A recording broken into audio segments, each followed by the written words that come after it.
Joint, लंबी कूद। सबसे पहली चीज, अधिकतर आप लोगों को ये नहीं पता होगा कि मैं कौन से टेक ऑफ करूं, मतलब कि कौन सा पैर मेरा मजबूत है। तो ये लड़का लिया मैंने, इसका पैर मजबूत कौन से पैर से जंप करेगा उसके लिए मैं बताता हूँ। बहुत सिंपल सा फंडा है, आपको ऐसे खड़े हो जाना है और आपको ऐसे धक्का मार देना है। तो जो पैर आगे की तरफ गिरा, जो पैर आगे की तरफ निकला, एक बार और फिर बताता हूँ। ये बच्चा लिया मैंने और इसको आगे की तरफ धक्का मारा।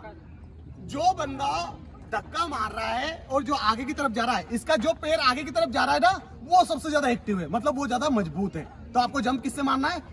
उसी से मारना है। आ गई बात समझ में? आ गई सभी को बात समझ में? क्या करना है? बेसिक सा कॉन्सेप्ट है। किसी से बोले कि भैया स्ट्रॉन्ग पैर कैसे चेक करूं मैं, मेरा लेग स्ट्रॉन्ग कौन सा है, तो ये किया, जो पैर आगे निकलता है वो स्ट्रॉन्ग लेग है आपका, सबसे ज्यादा स्ट्रॉन्ग लेग है, तो उसी लेग से आपको जंप करना है। ठीक है, पहली चीज।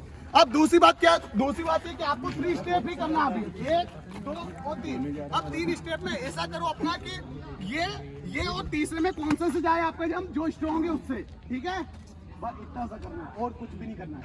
3 स्टेप, 5 स्टेप और 7 स्टेप, ज्यादा से ज्यादा इतना डिस्टेंस आप पहले दूसरे तीसरे दिन तक कूदे।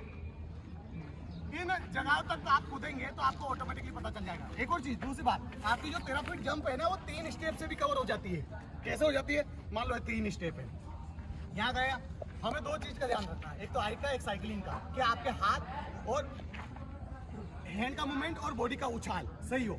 यहाँ से गए, एक आगे की तरफ गिरे, पीछे की तरफ नहीं हो बॉडी। कहाँ गिरना है आपको?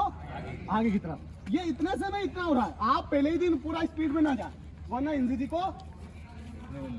आने के चांसेस बढ़ जाएंगे। आप जब ऐसा करना स्टार्ट हो गया ना, तो क्या होता है, आपका पैर जमीन में गिरेगा तो इम्पैक्ट कहाँ आएगा? घुटनों में। इसलिए आप धीरे धीरे स्किल बढ़ाएं। 3 दिन आप सिर्फ बेसिक कॉन्सेप्ट सीखते रहे, बेसिक कॉन्सेप्ट सीख लिए तो उसके बाद क्या आना है, अपना जंप आना है। अच्छा, एक और चीज, जब आप फर्स्ट सेकंड थर्ड स्टेप पे जा रहे हैं, उसके बाद आपको क्या करना है, हाइट के लिए वो ले लेना है, कोई सी भी एक पैमाना, एक रस्सी ले लेना है और कम से कम उसका 1 फीट हाइट रखना है, ताकि हम क्या करें, हाइट को बढ़ा लें, ऊपर की तरफ उछाल मार पाए। ठीक है भाई, इतना सा ध्यान रखना है और काम करना स्टार्ट करना है। ठीक, ओके, जय हिंद।